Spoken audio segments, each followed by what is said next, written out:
Let's talk a little bit about half guard and some of the tenets of half guard and how I like to play. So honestly, just let me get my leg in here. There we go.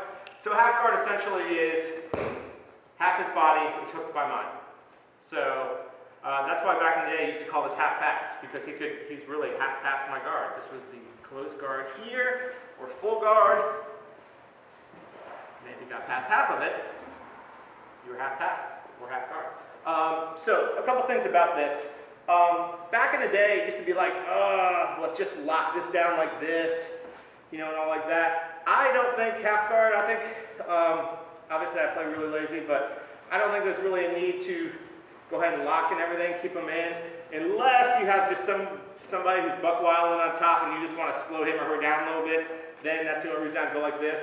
But for the most part, I kind of try to keep this open. I like to grab across here, sort of this. I like to do a cross collar, 4 fingers in here like this. I connect my elbow to the inside of my knee, and I use this grip so he can't dominate and cross face me.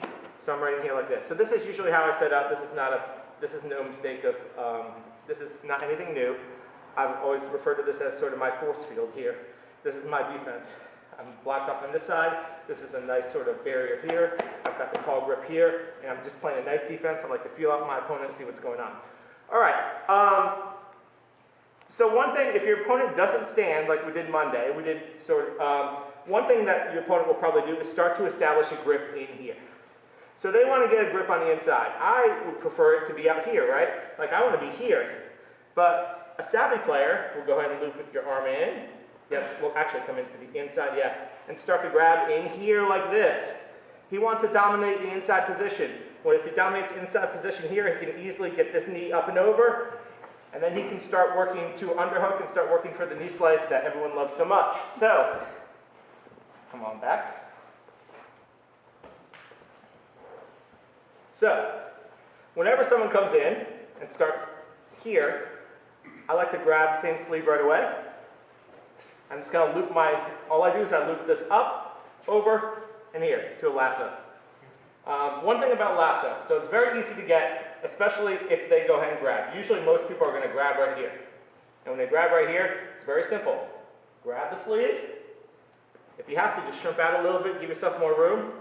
You're coming up, over, and then you want your foot up in his shoulder. At the same time, you want your hand to kind of grab, and then I rotate my elbow down.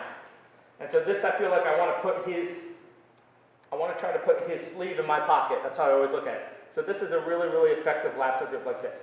So you see this a lot in spider guards. So if I can't get my foot out just a sec. So a lot of people play a spider lasso like this, and they love to play this. This is the beginning of your quarter guard. The second part of it is I grab right here. If you can't see, on the inside of the pants, usually there's a fold here. I'll grab right there. This is how my coach would set up what he calls his quarter guard. I don't know why he calls it quarter guard, but he does, so I'm just going to go with it. So this is his quarter guard. A couple advantages to this that I can see. One, it's really hard, just in and of itself, if I get to this position called quarter guard, there's not a lot of options for my opponent. First of all, if I have a nice grip here, he can't really back out very well. If he tries to back out a little bit, I can come to him, I can hold him off here and pull here. So I have a nice push-pull here. I've got a push on his upper body, and I've got a pull on his lower body. And so what that does is that's going to make his body sort of awkward and stretch out in different ways. That's not good for his base. So in and of itself, that's great. So this is how we set up a quarter guard.